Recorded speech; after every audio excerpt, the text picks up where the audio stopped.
Hi folks, this is activity W1P1. It's a very basic CATIA part that you have to create, and the units of it are on purpose. I want it to be in inches so that you go through the motion of changing the default units. Okay, now when you start CATIA, uh, the way it's set up by default, it starts a product file. And I don't want that, although things can be done in here, but I'm going to start with a part file. So let me go ahead and start with either down here, you can start a part file. That's one way of doing it. Or you can start from up there, say file part. Okay, but anyway, right there. And I'll call this thing uh, uh, W1P1 so that you know what the name is. Okay, good. So what it does is it starts with a part file right there. If you didn't change the unit, it'd say part one, something like that. Now, we're going to come to that in a minute. Now, what you can do is at this point, although you haven't created anything, you can immediately save this. So let me go ahead and do that. And the way my favorite way of doing it is File, Save Management. Here is because I changed the top name, the name changed here. Save as, and I'm going to go to a folder. I'm going to go to a folder, uh, which is right there. Let me see now. Yeah, let me go there and I'll put it in that folder, activities, etc. So say okay. Now, from now on, every time you click on the floppy, that file in that folder is going to get uh, saved, okay, or updated and saved, of course. So let's go ahead and make it. Now, let me change the units. So we go to Tools, Options, and select, you see in this table on the left, in this tree on the left side, select parameters and measures. Parameters and measures. Here's the units, and length is already in inches. If you wanted to change this thing to something else, you go through the pull down menu and change it. But already it is in inches, so I don't have to change anything else. We say okay, and we're good. Now, if you want to organize this thing, let me remind you how organize this thing so that they go back to default positions. So we say tools, customize. That's one way of doing it. And then there is a toolbars tab, restore all contents if you accidentally closed anything, and restore all positions. I say okay. So they all go back to where the default positions are, and I'm going to close that. And I'll just pull out a few that I do need that will be used. For example, there, and let me take this one also. Okay. All right. Let's move on. Whatever we need, they're here, except that I'm not going to pull everything out. Now, the part that we are trying to make is right here. So that you have to decide on the strategy that you're going to do that. First of all, notice that this has two planes of symmetry. So one option is to make 1/4 of this thing and later mirror it. And that's entirely up to you. How are you going to approach this problem? Or you can make the whole thing by drawing this side cross sections and then pad it. Okay? Let me go ahead and follow this second strategy. So I'm going to draw this side section, and then pad it. Okay? So on that vertical plane, I will sketch. Now, First, I draw something that resembles that. For example, let's say go here like so, and don't worry about any fillets that we have there. So a rough sketch of what you see on the left side, and then we clean it up. Okay. Now I want this thing to be symmetric with respect to that vertical line. There are different ways of doing it. One is to select the left line, control key right line, control the middle axis, and then in the constraints toolbar in this sketcher, you can see that there is this guy which says constraint defined in dialog box. You click on it and then you say symmetry. So what it does is symmetrically position these two with respect to that. And you say, whoa, what happened here? That's because these things were not properly restrained. So I just move it here so it doesn't bother you. Notice that this line and that line are symmetric with respect to this. And I'll repeat this thing for this other fellow. So this line, control right line, control the middle axis. There is an order that you have to respect. Now you can see that it's symmetric. For example, if I grab this and move up and down, notice symmetrically it changes. Okay, very good.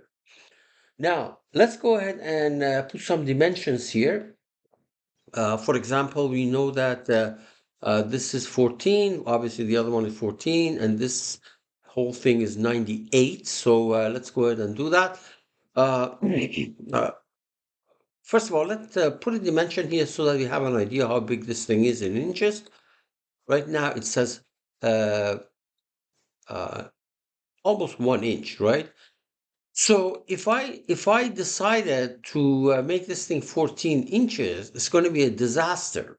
Okay, but let's actually make this thing 98 and show you what I mean by this is going to be a disaster, because these things like right now, let's go ahead and actually dimension this also. This is supposed to be 98. Okay, so let's do these things by let me make this thing 98.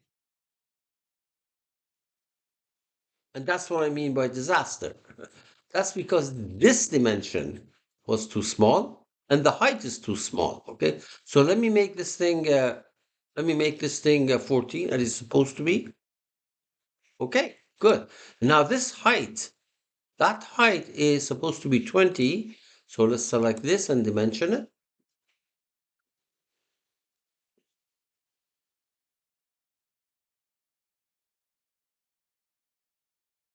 Okay, and this height is supposed to be 9, right?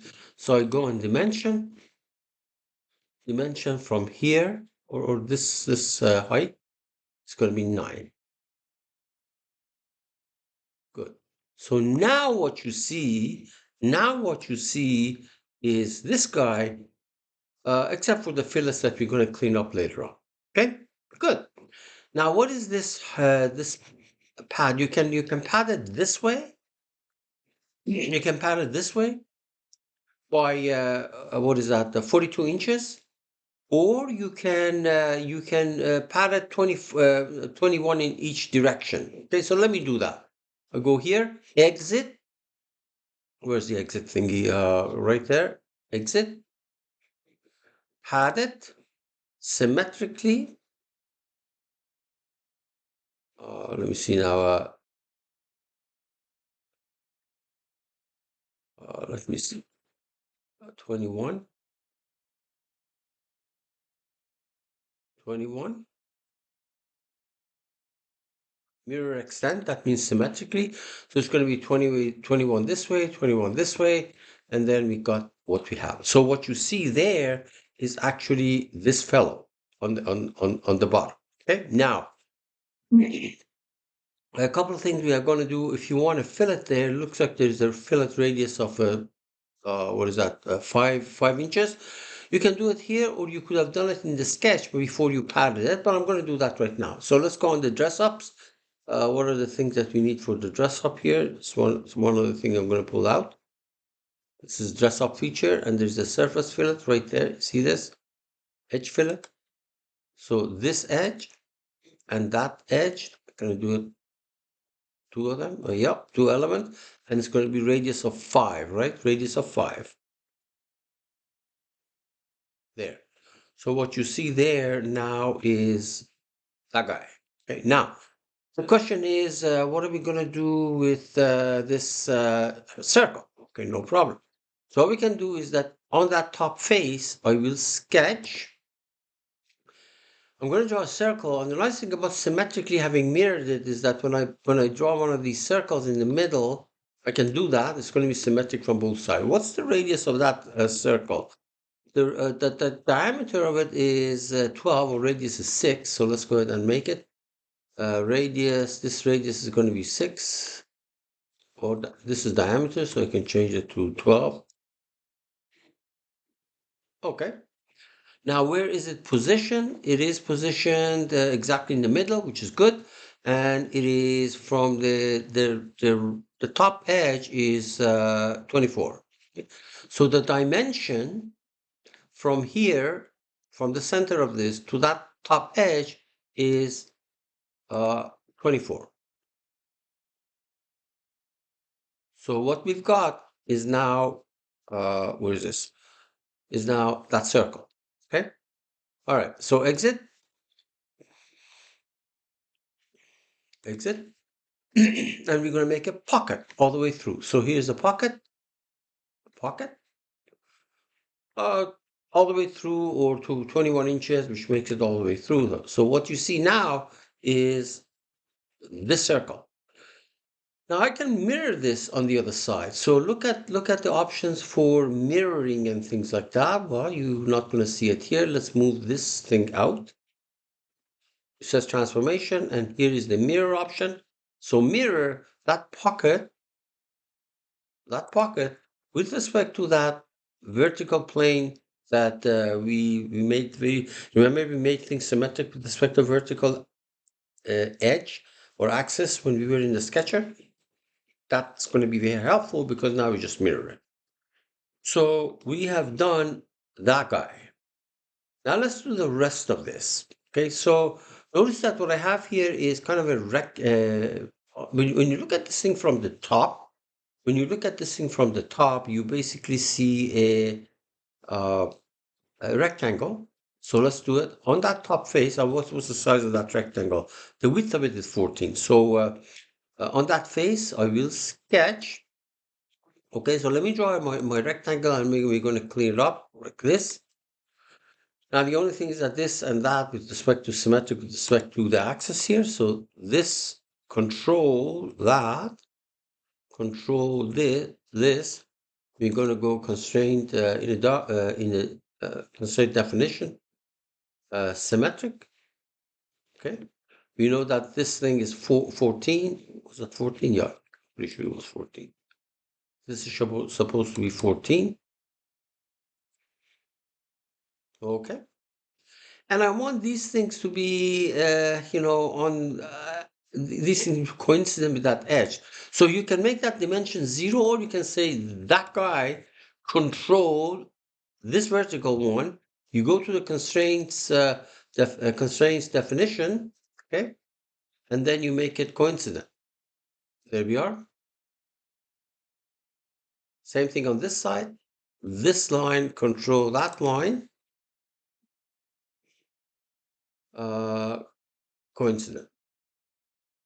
Okay, so let's see whether we forgot anything. The view from the top. This is 14. That's great. And then this thing goes up by 21 inches this way. See that? 21. Okay. Okay, so I padded this thing by 21 inches. Good. And I'm going to do the rest of this like this. On that vertical plane, on that symmetry vertical plane, I will sketch. Now what I'm going to do is I'm going to draw this half a circle. Okay, so let's go ahead and do that. Half a circle.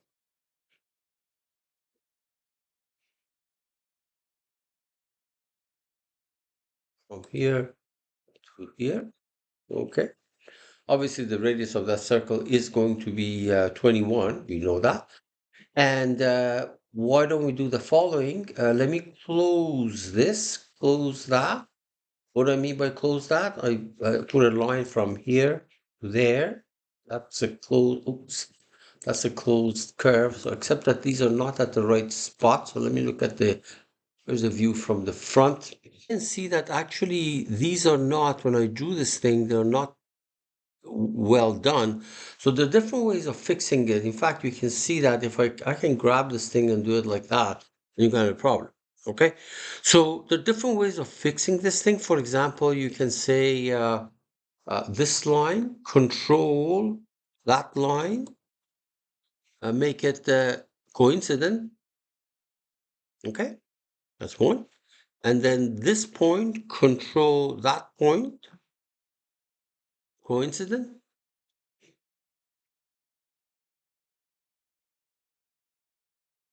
Good. All right. Exit and pad it by 21, right? Pad it symmetrically by 21. So mirror extend 21. No, sorry, this whole thing is 14 by 7. Good. Now what we need is that circle in the front.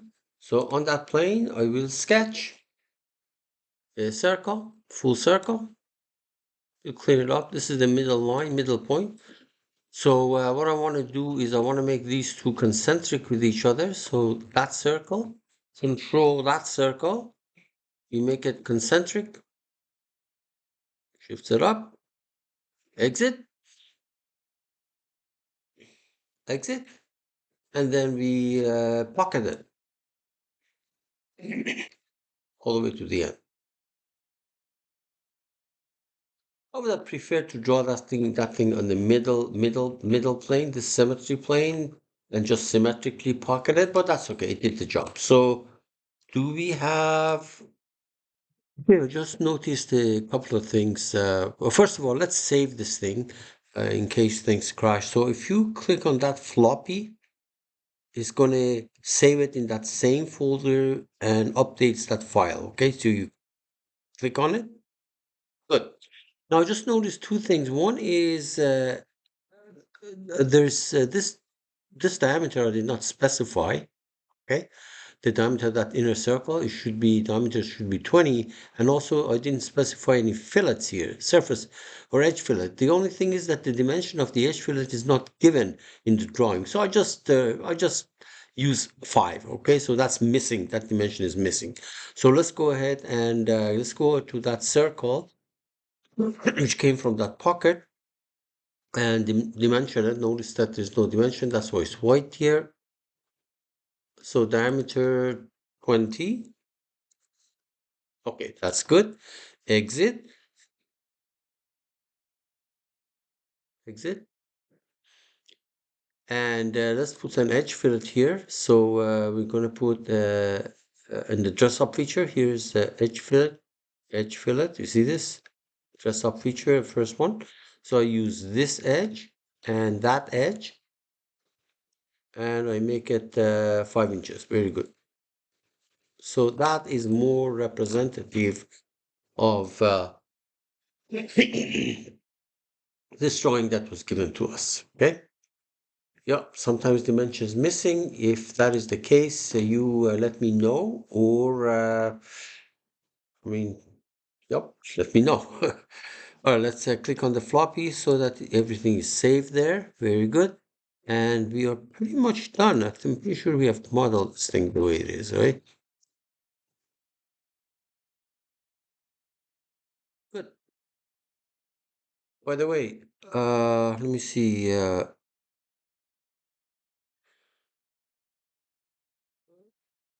If you say, okay, for example, how do I know that this distance is 50? It should be 50. See that between that center and that center. One way to figure it out is use measure between. You select this axis and you select that axis, it better be 50, and it is 50. Excellent.